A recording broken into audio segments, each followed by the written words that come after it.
Assalamualaikum warahmatullahi wabarakatuh. Di kesempatan kali ini saya akan berbagi pengalaman, berbagi informasi.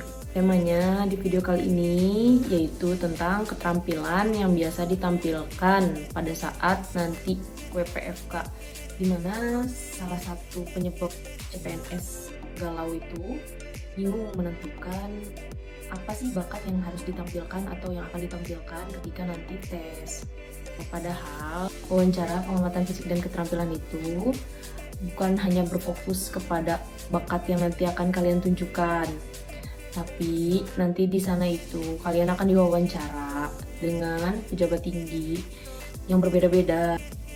Nah, tes WPFK itu pertama-tama nanti kalian setelah lolos melewati tes SKD 3 kali kuota, lalu melewati tes Samapta, kemudian WPFK, kalian nanti akan dicek dulu tato dan tindik, ada atau tidak tato dan tindik di badan kalian. Kalau untuk laki-laki dan perempuan tidak, sama sekali tidak boleh ada tato sedikit pun di tangan, di badan, di kaki, dimanapun. Juga tindik untuk perempuan itu maksimal satu telinga satu ya, nggak boleh 2 atau 3. Tindik di hidung tidak boleh, di lidah, di mana-mana tidak boleh. Dan untuk laki-laki tidak boleh bertindik kecuali ketentuan adat yang berlaku untuk laki-laki dan perempuan. Laki-laki tidak ditolerir sedikit pun ya, maksudnya tidak boleh ada satupun tindik di bagian manapun untuk laki-laki.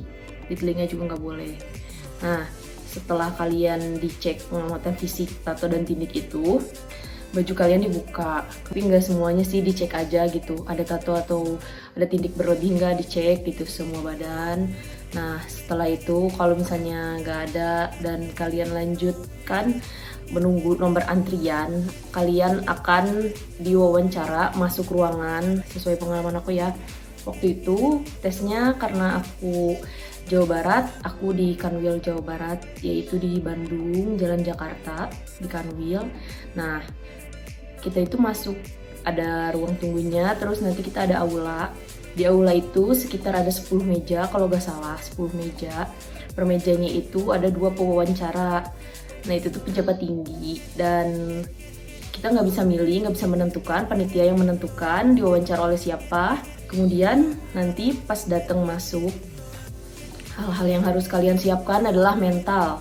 Mental kalian jangan sampai gerasa gerusu atau jangan sampai terlambat datang ke tempat. Biasanya 90 menit sih kalau nggak salah ya, 90 menit sampai 1 jam sebelum waktunya harus sudah ada di tempat. Nanti kalian masuk dan disediakan tempat duduk. Kalau nggak salah kan ada 10 meja. Dan yang waktu pengalaman saya tidak ada sekat di antara meja-mejanya, tapi hanya berjarak antara meja satu ke meja yang lain karena itu aulanya cukup besar. Tapi nggak tahu ya kalau di Kanwil lain, kalau di Kanwil Jawa Barat kayak gitu. Nah, setelah itu untuk pertanyaan-pertanyaannya kayak pertanyaan dasar dulu, perkenalan diri kayak gitu ya, harus jaga sikap, juga persiapkan mental, jangan sampai grogi-grogi, gagah-gugu gitu ngobrolnya ya. Nah, udah kayak gitu, ditanya-tanya lah. Dari pertanyaan, pewawancara juga kan pasti udah beda-beda. Tergantung, nanti kita disuruh bawa KTP ya, kalau nggak salah KTP, kartu identitas gitu ya, dan kartu peserta kalau nggak salah. Tapi seingat aku itu bawa KTP. Karena waktu aku tes WPFK, aku pakai kacamata, dan pewawancaranya pengen lihat aku buka kacamata, kemudian aku baca nick yang ada di KTP aku kebaca atau enggak dari jarak meja dan jarak aku duduk gitu. Padahal emang aku pakai kacamata gak terlalu gede juga minusnya, jadi aku masih bisa baca gitu. Nanya itu aja, terus nanya studi kasus kalau pas aku ya. Untuk keterampilan sendiri sih kalian bisa cari ya, karena masih ada banyak waktu untuk mencari keterampilan. Jangan sampai ada pertanyaan, kalau misalnya saya nggak punya keterampilan gimana gitu. Nggak gimana-gimana sih, cuman pas kalian nanti ditanya keterampilannya apa gitu yang bisa menunjang kalian itu jadi nilai plus lah, bisa masuk ke Menkumham atau bisa masuk formasi penjaga tahanan ini gitu. Waktu saya itu nampilinnya bela diri karena emang ada basic bela diri, juga bawa sertifikatnya, disebutin juga bisa apa aja, kayak misalnya saya pernah ikutan kursus menjahit, terus juga bisa merajut, bisa yang lain-lain gitulah, bikin kerajinan tangan gitu di bawah contohnya. Kalau ingin ditunjukkan, kalau pewawancaranya ingin melihat, kalau pewawancaranya ingin ditunjukkan seperti bela diri, nanti kita langsung praktek gitu, praktek. Kalau misalnya di karate kan ada kata, jadi ada suatu gerakan-gerakan, kumpulan gerakan yang nanti bisa dipraktekkan gitu, karena aulanya besar. Nanti kita mundur sedikit dari tempat duduk, terus kita praktekin katanya. Pas udah ditampilin sih, kalau gak salah, seingat saya waktu itu saya nampilin Ji-on. Dan sebenarnya kalau untuk keterampilan bela diri ini gak wajib sih, maksudnya di persyaratan tidak ada persyaratan mewajibkan dicantumkannya sertifikat bela diri. Tapi menurut saya bela diri itu bisa menjadi nilai plus, karena waktu saya wawancara hasilnya keluar lumayan nilainya besar, di atas 9 gitu ya. Kemudian selain bela diri, yang lain juga saya lihat banyak ya, karena aula itu kan kelihatan langsung ya. Ada juga yang praktek PBB gitu, baris berbaris. Itu juga lumayan sih kalau misalnya kalian mantan anak paskibra, bisa dipraktekin atau juga bisa dibawa sertifikat prestasi kalian ketika pernah mengikuti lomba-lomba kayak gitu. Pokoknya siapkan aja keterampilan yang bisa menunjang formasi yang kalian lamar. Kalau bisa sih yang nyambung. Dan kalau bisa nggak cuma satu skill, karena zaman sekarang itu udah mulai canggih ya, maksudnya skill itu bisa dicari, otodidak juga kita bisa gitu. Bela diri kita bisa belajar dari internet, PBB juga kita bisa belajar dari internet, tinggal dipraktekin sendiri di rumah. Terus apalagi sih selain PBB, bela diri, banyak ya, ada juga olahraga, cabang olahraga, misalnya kalian bisa main volley atau futsal gitu ya, pro, atau enggak kalian atlet lari atau atlet apapun, kalian bisa bawa kok sertifikatnya. Kalian bisa bawa prestasi kalian. Kalau misalnya si pewawancaranya nanyain kamu keterampilannya apa, misalnya kamu jawab saya atlet lari. Oh, tapi kan nggak mungkin ya dipraktekin kamu lari-lari di aula gitu kan, nggak mungkin. Bisa ditunjukkan lewat sertifikat itu, lewat medali kamu, lewat prestasi kamu. Bela diri juga banyak ya, ada karate, muay thai, silat, dan lain-lain gitu ya, boxing dan lain-lain.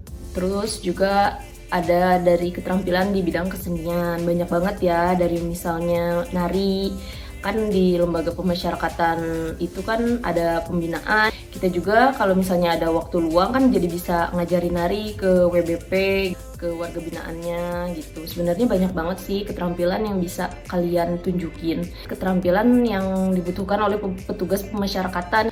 Maksudnya emang kita itu ngelamar sebagai penjaga tahanan, tapi skillnya nggak harus PBB dan karate juga. Maksudnya kayak kalian itu harus multitasking gitu, harus banyak bisa gitu. Bisa alat musik juga boleh, karena nanti juga kalian mungkin kalau misalnya ada waktu juga kalian bisa mengisi kegiatan mengajar angklung misalnya, atau mengajar piano ke WBP, mengajar keyboard, mengajar gitar, dan lain-lain, biola atau lain-lain. Atau kalian ada keterampilan kesenian dari alat musik, dari tari tradisional atau modern gitu kan, bisa kalian ajarkan itu ke warga binaan kalau misalnya kalian nanti lolos gitu ya, amin.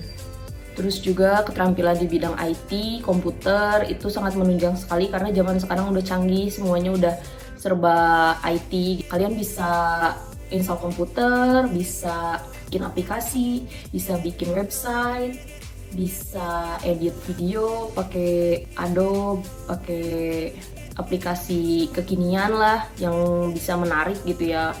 Karena kalian melamar untuk penjaga tahanan juga nanti di tempatinnya itu, kalau kalian banyak bisa, kalau kalian banyak skill, banyak keterampilan, kalian itu bisa ditempatin di tempat yang dibutuhkan seperti humas. Kalau kalian bisa edit, kalau kalian bisa IT, jago IT. Keterampilan public speaking juga bisa sih, soalnya kan kita itu di Kementerian Hukum dan HAM banyak acara juga, banyak juga hari-hari besar yang membutuhkan public speaking yang bagus gitu. Banyak sih.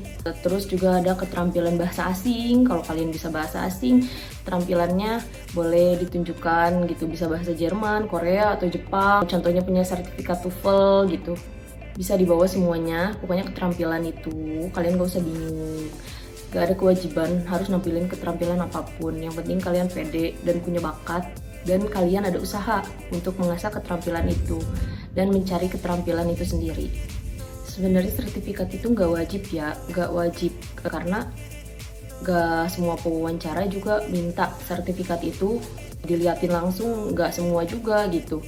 Cuman ya sebagian, mungkin kalau misalnya yang nggak dipraktekin, kalian bisa menunjukkan lewat sertifikat medali atau prestasi-prestasi yang pernah kalian capai. Nah setelah diwawancara itu beda-beda sih, tapi bersemuanya ditanya kayak gini sih, apa kamu siap ditempatkan di mana saja?